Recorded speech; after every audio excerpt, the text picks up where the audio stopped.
Ինչպեսին է տպավորվել իշխանություններում Վազգեն Սարգսյանը, ասեցիք ձեր ելույթում, որ Արչի կերպար էին ստեղծել ու մյանց վախեցնում էին Վազգենով։ Ինչքանով էր իրական այդ Արչի կերպարը։ Արչի կերպարը արհեստածին էր, իր կերպարը շատ նուրբ հոգի ուներ եւ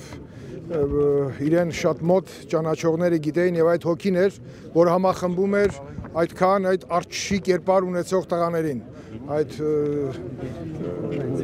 այն տղաներին, որոնք այսօր եռաբլուրում են թաղված եւ բոլորը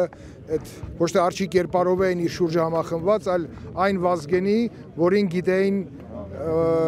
իր զինակիցները, որոնք իր հրամանով գնում էին եւ պահում էին այս երկիրը։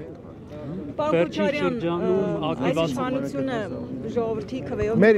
իշխանությունը, գործող իշխանությունը կամ ցուցաբերեց մարտի 1-ը բացահայտելու համար, հոկտեմբերի 27-ի բացահայտման համար խոչընդոտներ կան ձեր կարծիքով։ Դուք եթե իմ ելույթը ուշադիր լսած լինեք, հատկապես վերջին հատվածը,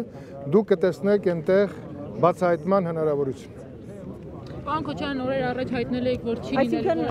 Ուշադիր հետևեք իմ ելույթին, եթե հետևել եք, մի հատ էլ ընթերցեք։ Բացահայտման հնարավորությունը առհասարակ, թե որ այս բացահայտումը անհրաժեշտ է մեր երկրի անվտանգության տեսանկյունից։ Իսկ այժմ խոչընդոտներ կան։ Այժմ որևէ խոչընդոտ, որևէ գործի բացահայտման համար չկան։ Պարզապես կան առաջնահերթությունները հերթով։ Արամ Սարգսյանը ասում է, որ քանի Ռուսաստանում իշխանություն չփոխվի։ Արամ Սարգսյանը չի ասել Ռուսաստանում, Արամ Սարգսյանն ասել է իշխանությունը պետք է անգան ամուր լինի, հզոր լինի, որովհետև Արամ Սարգսյանը պարզապես շեշտել է, որ մարտի 27-ի հետևում կարող են լինել շատ հզոր աշխարհաքաղաքական ուժեր։ Դուք դիես համամիտ եք դրա հետ ու ինչ եք կարծում, եթե այնուամենայնիվ հզոր քաղաքական ուժեր են, Հայաստանը կարողանա բացահայտման ուղղությամբ գնալ։ Հայաստանը պետք է դառնա այնպիսի երկիր, այնպիսի հզորությամբ եւ ինքնիշխանությամբ, որ իր երկրում տեղի ունեցած ցանկացած հանցագործություն պետք է բացահայտվի, առավել եւս ինչ վերաբերում է, որ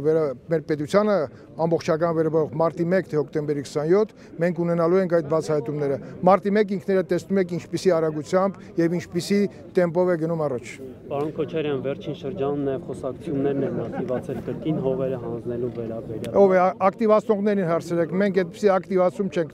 արել, որովհետեւ հողերը հանձնելու թեմա այսօրվա իշխանությունները բացարձակ չունեն, հակառակը։ Իրենք մեր երկրի անվտանգությունը ամրապնդող գործընթացի մեջ են։ Այնպես որ հողեր հանձնելու, ով որ միտինգներ անում եւ հողերը հանձնելու մասին է խոսում, ես պետք է հարցնեք։ Ով է այդպիսի բան իրենց ասել կամ որտեղից են լսել։ Ռոբերտ Քոչարյանն էր երեք Մեգուսյանից մտահոգված, բայց իր ժամանակ բանակցում էին ոնց որ թե փոխզիջումային տարբերակների մասին ինքը Սերժ Սարգսյանը, բայց նոր իշխանությունները առայժմ դեռ չի սկսել բանակցությունները։ Հիմա պարզապես գնում են մեկը մյուսին ճանաչողական process։ Իսկ փոխզիջում լինում է երկու կողմից։ Ադրբեջանը դեռ իր զիջումների մասին որևէ տող չի ասել։ Հայաստանը ոնց կարա զիջումների մասին որևէ բան ասի։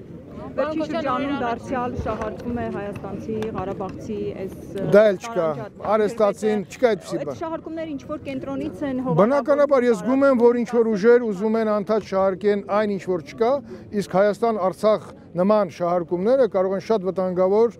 զարգացումների բերել հենց մեր անվտանգության առումով։ Չի կարող այդպիսի բան լինել, հենց Վազգեն Սարգսյան անձը միշտ հեռու էր պահում այդ շահարկումներից եւ շատերը երբ որ փորձում են շահարկեին, հայտնվում էին իր այդ բազալտե կերպարի հենց չէին կարողանում հենց այդ կերպարը ախտարել։ Ո՞ւմ է ձեռնտու այդ շահարկումները եւ բոլոր այն ուժերին, որոնք չեն ուզում, որպեսզի ուժեղացող Հայաստան տեսնեն, ինքնիշխան, հզոր, իր դեմքը պահող, իր երկրի ապագայով առաջ գնացող։ Պետք է ազգային անվտանգության ծառայությունը դրանով զբաղվի հաշվի առնելով։ Ես կարծում եմ, որ մեր այստեղ հայտարարություններով չի, որ ազգային անվտանգության ծառայությունը պետք է զբաղվի։ Նա իր աշխատանքը կարծում եմ տանում է, եւ եթե այնտեղ տեսնի ազգային անվտանգությանը